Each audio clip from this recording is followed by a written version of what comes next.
Today I'm going to steam cook sea bass fillets.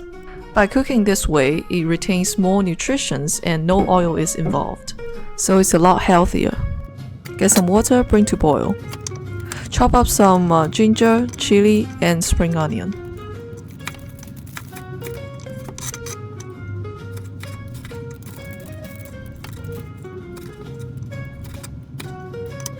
For ginger, I prefer to peel it.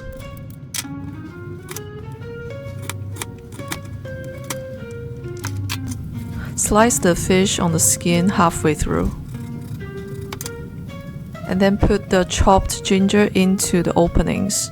This is to remove the fishy smell.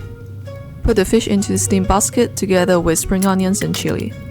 The water is boiling now. Let's put the fish in. Start from boiling, we cook for 6 minutes.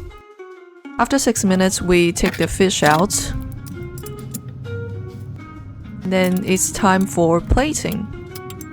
Bear with me that the fish was a little bit too soft and it was a bit broken.